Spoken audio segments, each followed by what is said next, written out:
Captain Hyunwoo Kim stood on the bridge of the battleship Taegukgi and watched the stars through the main screen. After 3 months of traveling faster than light, they had finally reached the edge of known space. Earth's first interstellar warship was massive, nearly 2 kilometers long, but it felt small in the endless darkness between stars. "Captain, I'm picking up something strange," said Commander Eunji Park from her station. She was the ship's tactical officer, and her face looked worried. "There are old radio signals out here, but they're being blocked by some kind of interference." Hyunwoo walked over to her console. The readings showed waves of electromagnetic energy that should not exist in empty space.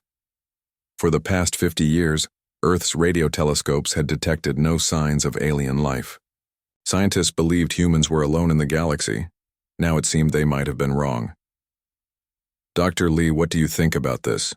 Hyunwoo called to the ship's chief scientist. Dr. Jae-sung Lee looked up from his instruments. He was a thin man with thick glasses who had spent his whole life studying physics. "Captain, these signals are artificial. Someone is jamming communications across this entire region of space. The interference patterns are too organized to be natural." Before Hyunwoo could respond, Lieutenant So Young Choi at the communications station shouted, "Captain, ships approaching from the port side." On the main screen, dozens of strange vessels appeared. They were not human ships. The alien craft looked like giant insects made of metal, with long curved sections that reminded Hyunwoo of spider legs. They moved in formation, but their flight pattern seemed panicked. "They're trying to contact us," So Young said. "I'm getting a translation program working now." The main screen flickered and suddenly an alien face appeared. It had large compound eyes and mandibles that clicked when it spoke. The translation came through a moment later. "Human vessel, please do not attack," the alien said. "We are refugees from the Cathara homeworld. Our planet is gone. The hegemony destroyed everything." Hyunwoo felt his blood turn cold. "What is the hegemony?" The alien, who introduced himself as Vextar, told them a terrible story. The galaxy was controlled by an empire called the Hegemony of Worlds. For thousands of years, they had conquered every species that showed signs of advanced technology. Any race that developed space travel was either enslaved or completely destroyed. "Your species sent radio signals into space 50 years ago," Vextar explained. "The hegemony detected them and began jamming all communications to Earth. They have been planning to attack your world for decades. We estimate they will arrive in your solar system within 1 standard year." Engineer Subin Yang ran analysis on debris from destroyed Cathara ships. What she found shocked everyone. "Captain, their technology is centuries behind ours. These plasma weapons and energy shields use principles that human scientists abandoned 20 years ago."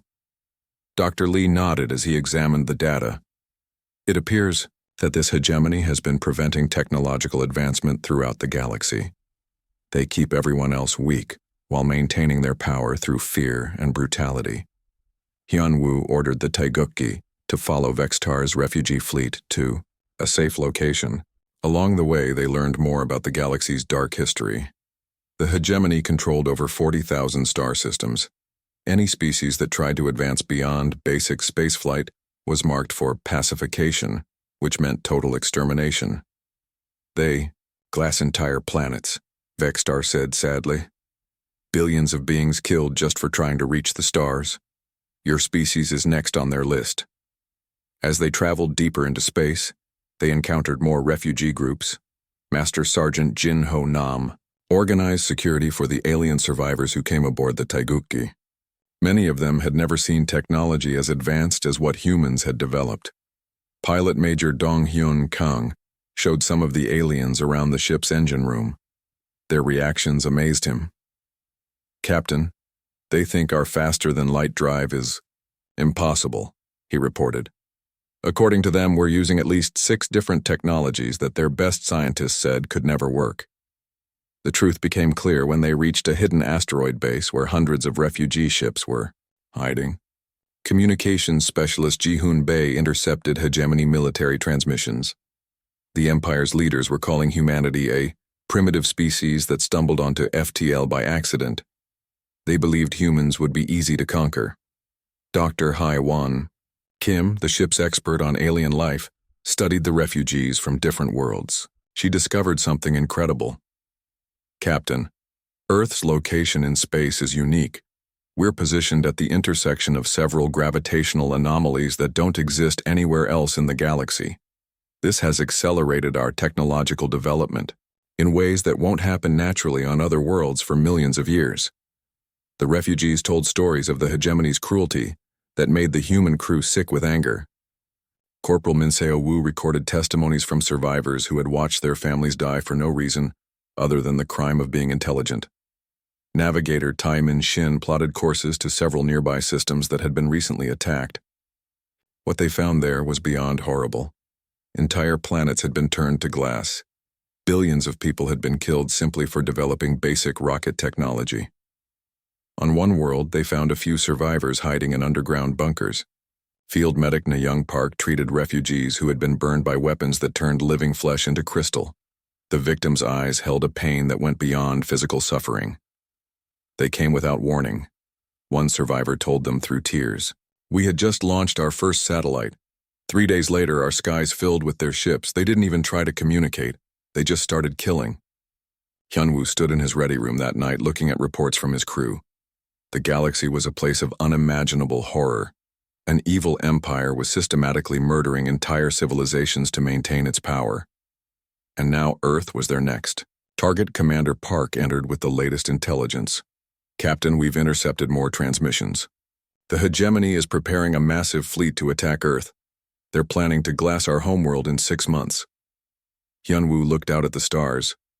Somewhere out there, billions of innocent people were living under the boot of tyranny. Earth's children were sleeping safely in their beds, not knowing that murderers were coming for them. "Park, send a message to Earth Command," he said quietly. "Tell them what we found. Then plot a course for the hegemony capital system. Sir, there are thousands of enemy ships there. We'll be outnumbered 1,000,000 to 1. Hyunwoo smiled grimly. "Good. Let's go introduce ourselves properly." The Taguki turned toward the heart of the hegemony, carrying with it the hopes of countless oppressed species and the fury of humanity unleashed. The Taguki emerged from hyperspace directly above Nexus Prime, the capital world of the hegemony. The planet was a massive sphere of metal and glass, with millions of ships coming and going from orbital stations that stretched for thousands of kilometers in every direction. Captain Hyunwoo Kim watched the main screen as his ship appeared right in the middle of the enemy's most heavily defended system. Hundreds of sensor stations should have detected them coming, but the Taguki had materialized without any warning at all. "Cloaking device is working perfectly," reported engineer Subin Yang from her station. "Their sensors can't even tell. We're here. The quantum masking field is bending light and energy around our hull." On Nexus Prime, alarms began sounding in the command center of Archon Supreme Drak Thul. The reptilian leader of the hegemony was 8 feet tall with scales that gleamed like black metal. His yellow eyes glowed with anger as his officers scrambled around the control room. "How did a ship appear in our most secure system?" Drak Thul roared at his defense coordinator. "Our early warning network extends for 50 light-years in every direction." "Supreme Archon, the vessel seems to be using some form of stealth technology we have never encountered," the coordinator replied nervously. "It simply materialized above our planet as if space itself had hidden it from our sensors." Aboard the Taguki, Lieutenant So Young Choi was monitoring hegemony communications. "Captain, they're completely panicked.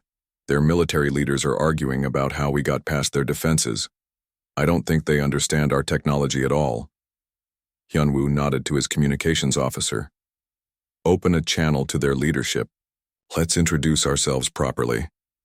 The main screen in Drak Thul's command center flickered, and suddenly a human face appeared.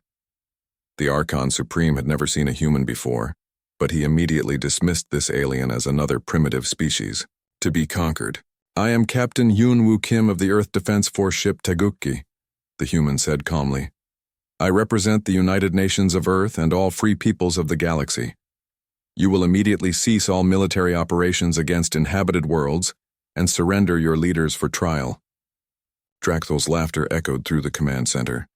You dare make demands of the hegemony? Your pathetic little ship is surrounded by the most powerful fleet in galactic history.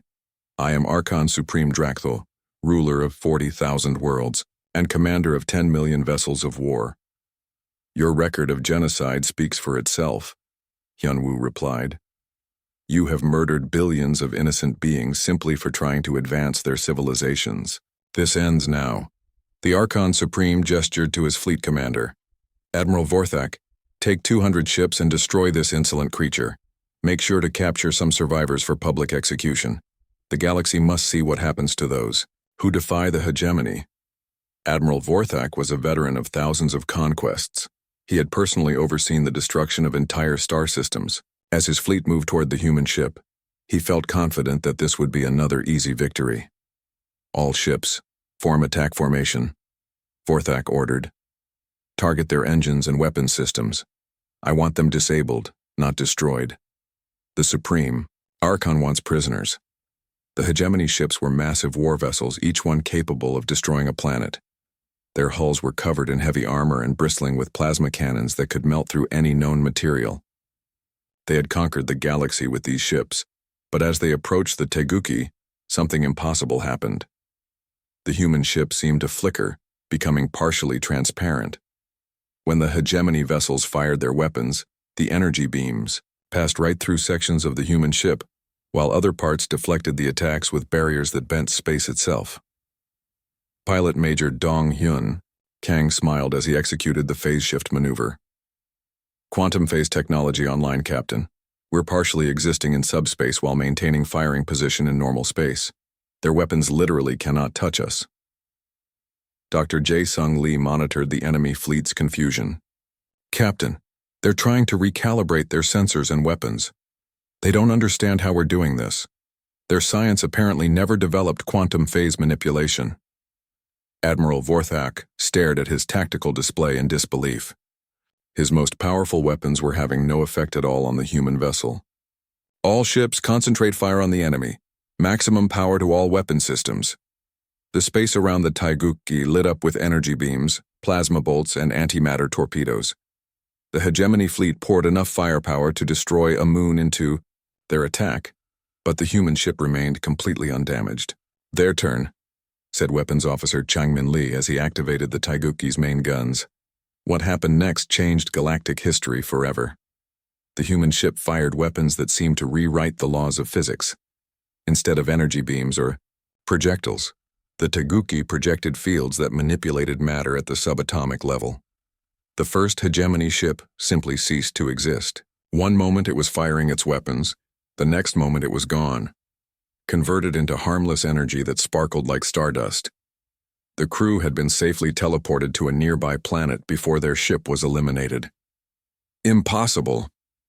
Admiral Vorthak screamed as more of his ships vanished. No weapon can do that. They're changing matter into energy without creating any radiation. Master Sergeant Jin Ho Nam coordinated the tactical display as the battle continued. It was not really a battle at all.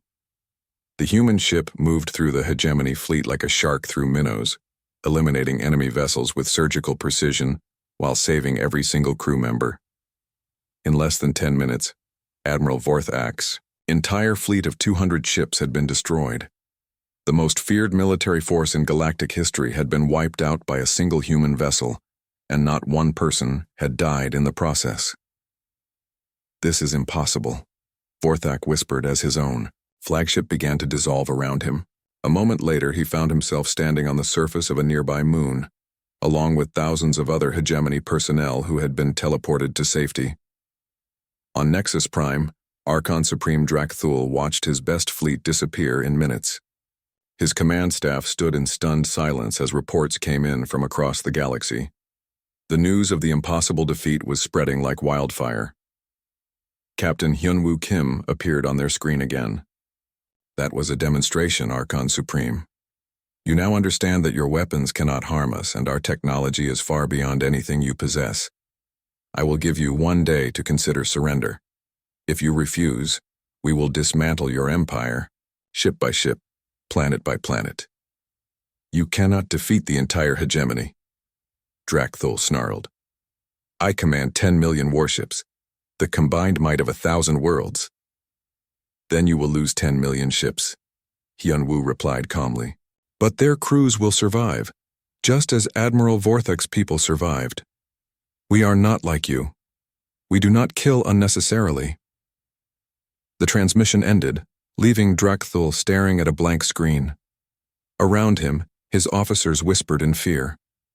For the first time in galactic history, the hegemony had encountered a force that could destroy them. But more importantly, news of the human victory was already reaching enslaved worlds throughout the galaxy. For the first time in millennia, oppressed peoples began to whisper a word they had almost forgotten: hope. On the Taegukgi, Corporal Min Seo-woo was preparing broadcasts to send to every inhabited world in the galaxy. The message was simple: freedom was possible, and humanity would help them achieve it. The war for galactic liberation had begun. News of the impossible defeat spread across the galaxy faster than light itself. On every hegemony world, military commanders watched recordings of Admiral Vorthak's fleet simply vanishing against a single human ship. Fear began to replace the confidence that had kept the Empire together for millennia. Captain Yu Jin Han commanded the Hegemony Intelligence Division from her fortress on the moon of Krekstal. She was one of the few Hegemony officers who understood the true meaning of what had happened at Nexus Prime. Supreme Archon, she reported to Drakthul via secure transmission. Our analysis of the human vessel's capabilities shows that everything we thought we knew about physics may be wrong. They displayed at least 7 different technologies that our greatest scientists declared impossible. Drakthul's scaled face twisted with rage on the screen. Impossible! We are the most advanced civilization in galactic history. Our ancestors conquered this galaxy when these humans were still living in caves. With respect, Supreme Archon, that may be exactly the problem, Yujin replied carefully. Our empire has prevented technological advancement for so long that we have stagnated. Meanwhile, this human species has been advancing without interference for their entire history. Meanwhile, aboard the Taegukgi, communications specialist, Ji-hoon Bae was working around the clock to coordinate with resistance movements across hundreds of worlds. The ship's quantum communication array could send messages instantly across the entire galaxy, something the hegemony had never been able to achieve. Captain, I'm getting responses from underground groups on over 300 worlds. Ji-hoon reported excitedly. They want to know if the stories about our victory are true. Some of these civilizations have been planning rebellions for centuries, but they never had the power to succeed. Captain Hyun-woo Kim studied the galactic map on his ready room screen. Red dots marked hegemony strongholds, while blue dots showed worlds where resistance movements were awakening. What do they need from us? Technical specifications mostly. Our quantum phase technology could be adapted into small weapons that would penetrate hegemony armor. Also, they need coordination.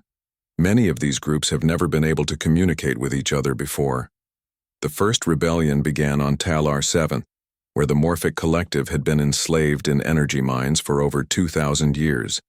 The shape-shifting beings received technical data from the Taegukgi that allowed them to create improvised weapons from mining equipment. Corporal Min Seo-woo had prepared the broadcast that sparked the uprising. Her message was simple but powerful. The hegemony told you that resistance was hopeless. They lied. Freedom is possible. We will show you how. On Talar 7th, a being called Flow-Through Crystal read the human technical specifications and began to smile for the first time in decades. The mining tools they used every day could be modified with quantum resonators that would make them deadlier than any hegemony weapon. Brothers and sisters, Flow-Through Crystal announced to the slave workers, the time of liberation has come. The Morphic Collective rose up as one being. Their modified mining tools cut through hegemony armor like it was made of paper. Guard posts that had stood for millennia fell in minutes. For the first time in their history, the shapeshifters fought back. Similar uprisings began on dozens of other worlds. Dr. Hai-Wan Kim, the Taegukgi's expert on alien biology, worked with field medic Na-young Park to provide medical support to the rebels. They created nanite healing swarms that could repair injuries instantly and even reverse some of the genetic modifications the hegemony had forced on enslaved species. Captain, we're getting reports from intelligence networks throughout the galaxy, Navigator Taemin Shin announced. The rebellions are spreading faster than the hegemony can respond to them. Their fleet commanders are requesting reinforcements from dozens of sectors at the same time. But the most significant contact came from an unexpected source. Dr. Jae Sung, Lee detected a transmission from what appeared to be empty space near the galactic core. Captain, someone is trying to reach us using quantum entanglement communication, he reported.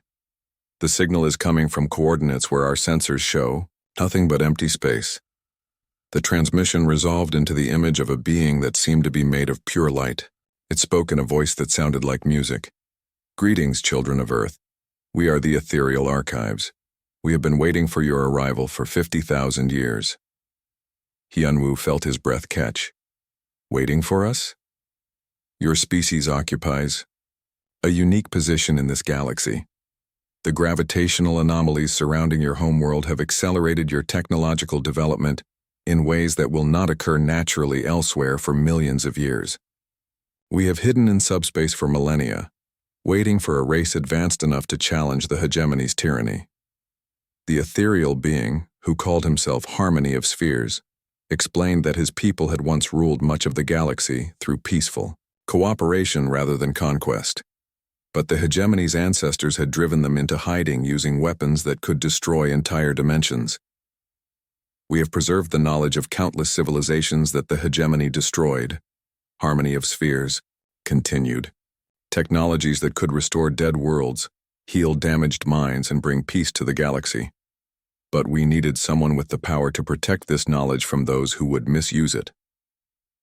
Intelligence Officer Yejin Song worked with the Ethereal Archives to establish a galaxy-wide communication network that allowed resistance movements separated by thousands of light years to coordinate their activities in real time.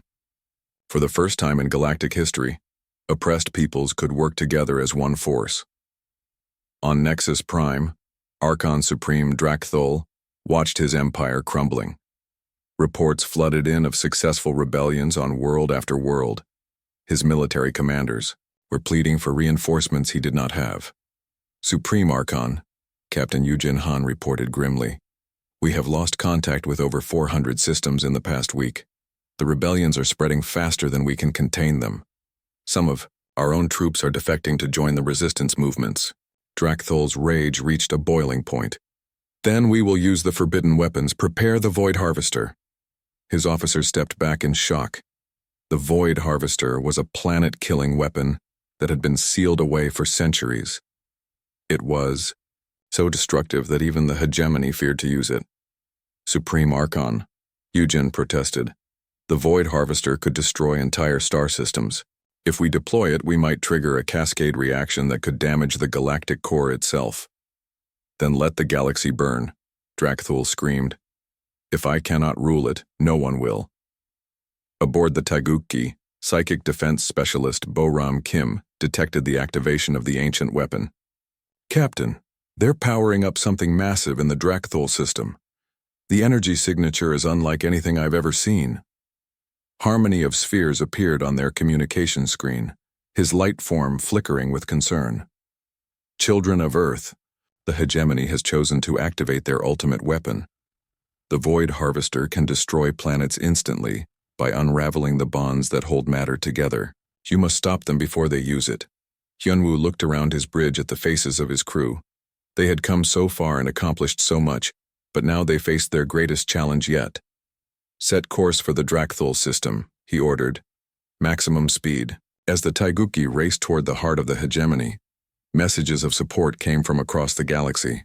The morphic collective of Talar 7 sent geometric patterns of encouragement. The crystal beings of Shardhai transmitted harmonic frequencies. That meant victory over tyranny. Hundreds of species that had never known hope were now united in a single cause. The final battle for the galaxy's freedom was about to begin. The Taegukgi dropped out of hyperspace at the edge of the Drakthul system and immediately faced the largest military force ever assembled in galactic history. 15 heavily fortified planets orbited the central star, each one surrounded by thousands of warships. At the center of it all loomed the Void Harvester, a weapon the size of a moon with energy readings that made space itself tremble. Captain Hunwoo Kim stood on his bridge and watched the enemy fleet begin to move toward them. 10 million ships formed attack formations that stretched across the entire star system. It was exactly the kind of overwhelming force that had crushed every rebellion for 50,000 years. "Captain, they're hailing us," reported Lieutenant So-Young Choi from communications. On the main screen, Archon Supreme Drakthul appeared, his reptilian features twisted with hatred. Behind him, the command center of Nexus Prime buzzed with activity as his officers coordinated the massive fleet. "Human insect," Drakthul snarled. "You have caused your last disruption to the natural order. Witness the power that has ruled this galaxy since before your pathetic species learned to make fire." The Void Harvester began to charge. Energy patterns that hurt to look at directly swirled around the massive weapon. Space-time itself seemed to bend as the device prepared to unleash destruction on a scale that could crack planets like eggs. "You see that weapon, human?" Drakthul continued. "It can unmake matter at the subatomic level. Your ship, your homeworld, even the star that gives it light, all will be reduced to quantum foam. The galaxy will learn that defying the hegemony means complete annihilation." Hyunwoo remained calm as his crew prepared for battle. "Dr. Lee, analysis of their weapon?" Dr. Jae-Sung Lee studied the readings from his science station. "Captain, it's actually quite primitive. The Void Harvester operates on the same basic principles as our quantum disruptors, but it's incredibly inefficient. They're using brute force to achieve what we can do with precise control. Can we stop it?" "Better than that, sir. We can improve it." Weapons Officer Changmin Lee powered up the Taegukgi's main systems. "Quantum disruptor arrays online, Captain. Targeting the enemy flagship." "Wait," Hyunwoo said. "Target the Void Harvester instead." His bridge crew looked at him in surprise, but they had learned to trust their captain's judgment. As the hegemony fleet opened fire with every weapon they possessed, the Taegukgi phased partially out of normal space, making their attacks pass harmlessly through sections of the human ship. The space battle that followed was unlike anything the galaxy had ever seen. Millions of hegemony ships poured enough firepower to destroy solar systems into their assault, but the human vessel moved through their formations like it was dancing. Pilot Major Donghyun Kang executed maneuvers that bent the laws of physics, making the ship appear in multiple places at once. "Their weapons can't even scratch our hull," reported engineer Subin Yang. "The quantum phase shielding is deflecting everything they throw at us." But instead of destroying the enemy fleet, the Taegukgi did something unexpected. As hegemony ships fired their plasma cannons and antimatter torpedoes, the human vessel absorbed the energy and redirected it toward the Void Harvester. "What are they doing?" Captain Yujin Han demanded from her intelligence station on the moon of Krextal. "Why aren't they fighting back?"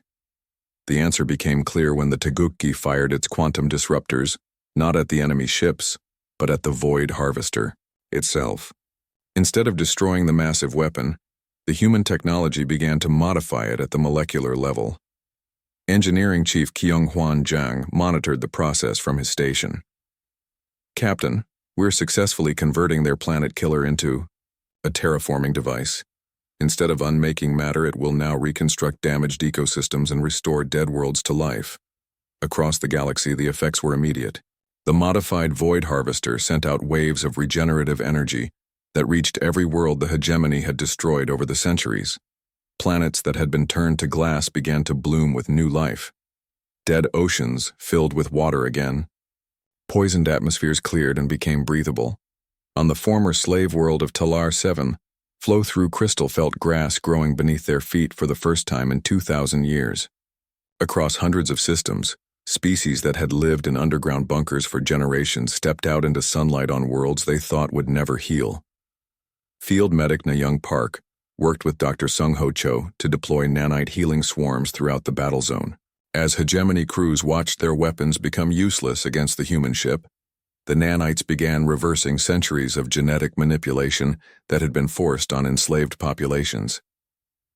"Captain, we're getting reports from across the galaxy," Communications Specialist Ji-Hoon Bae announced.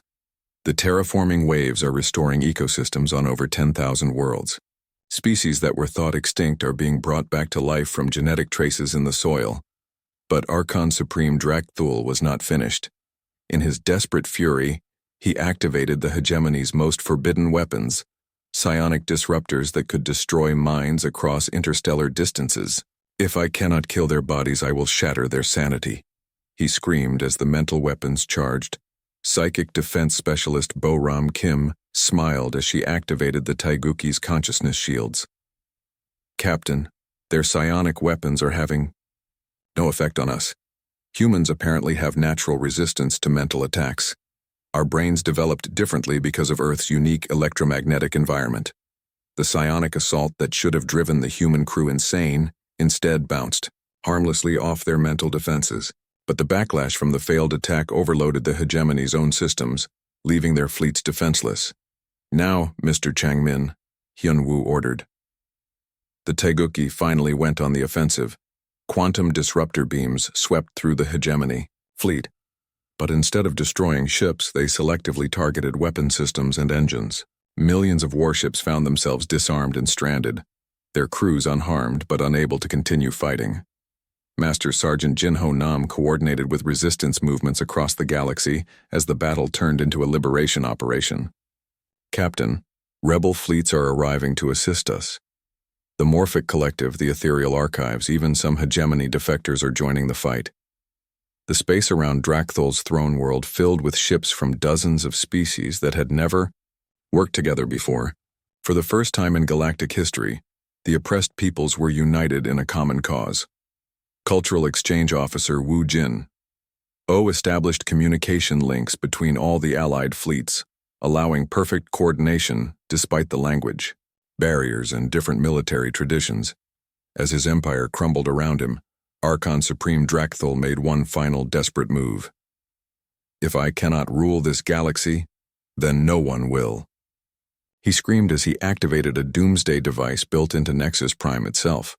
The planet began to collapse into a controlled singularity that would create a black hole large enough to consume the entire star system. The gravitational effects would cascade outward, potentially destroying millions of worlds. "Captain," temporal physicist Si Jin-on called out from her station, "the planet is creating a gravitational cascade that will spread across half the galaxy. We need to contain it somehow." Hyun-woo looked at his crew, the men and women who had traveled farther from home than any humans in history. They had freed countless worlds and brought hope to species that had known only despair.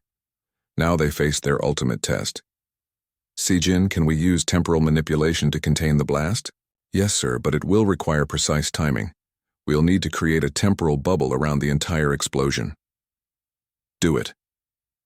As Nexus Prime collapsed into destructive energy that could have ended galactic civilization, the Taiguki created a pocket of accelerated time around the blast.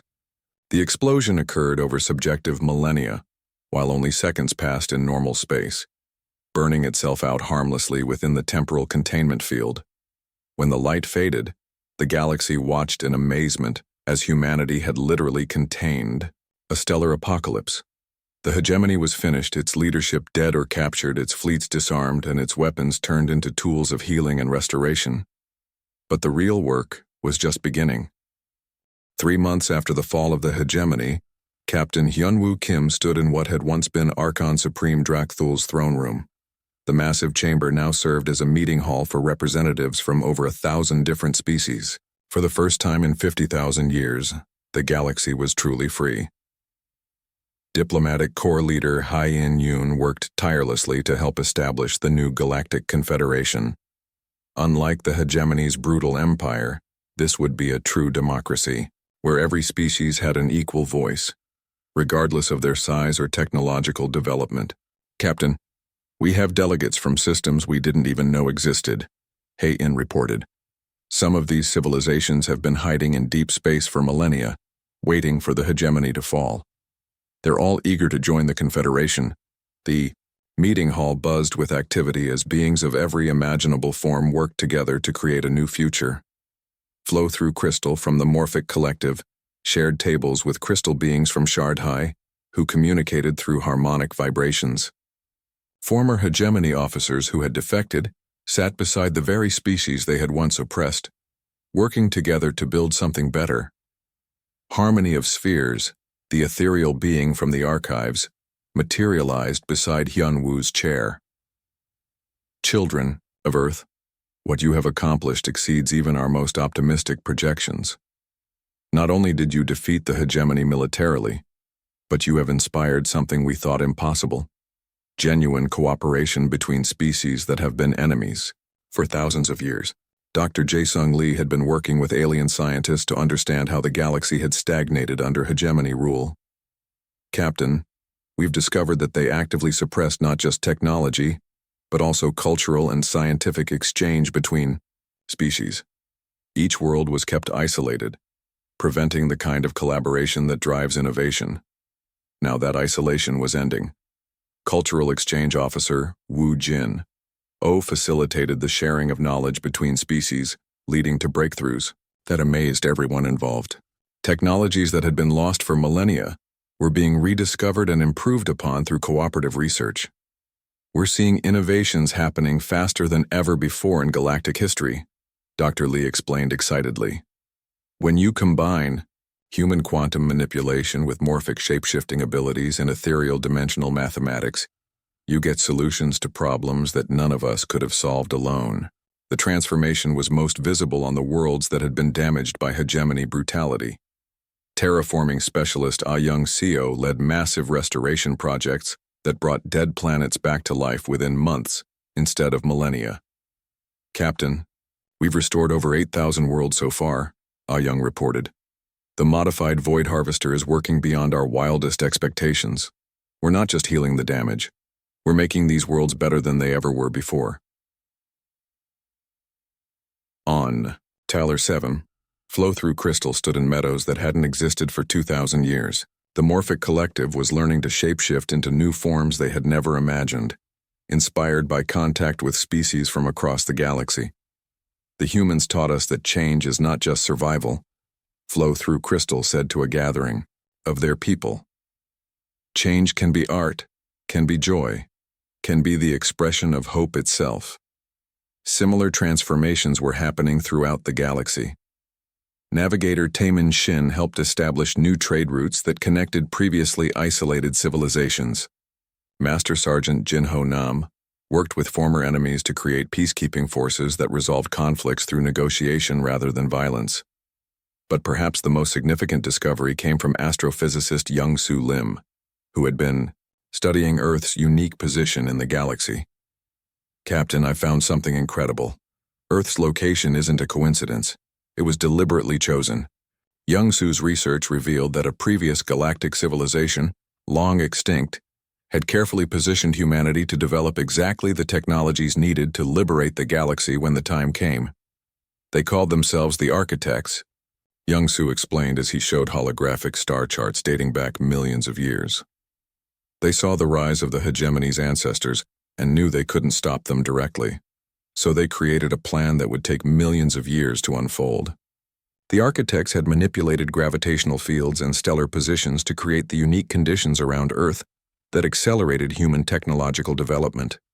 They had even influenced human evolution through carefully placed cosmic radiation, ensuring that humanity would develop the specific mental traits needed to use advanced technology responsibly.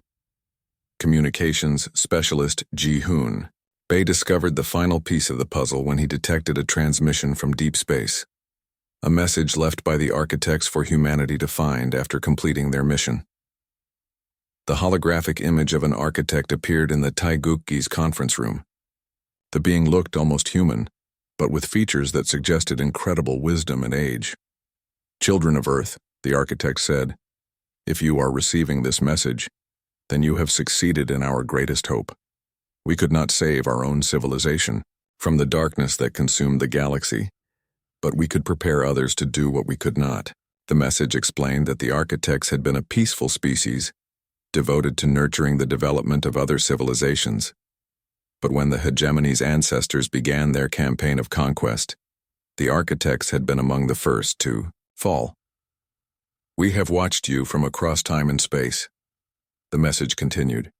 We have seen your struggles, your achievements, your capacity for both great kindness and terrible destruction. We chose your species not because you were perfect, but because you had the potential to grow into something worthy of the responsibility we were placing upon you. Field Medic Na Young Park wiped tears from her eyes as the message concluded. We are the guardians now.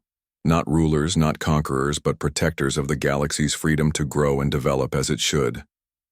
The transformation of galactic civilization accelerated as the months passed.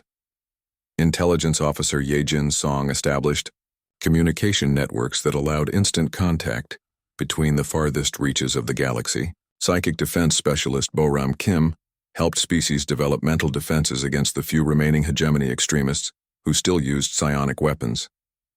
Corporal Minseo Wu, who had once been a journalist, now broadcast stories of cooperation and hope to billions of beings across thousands of worlds.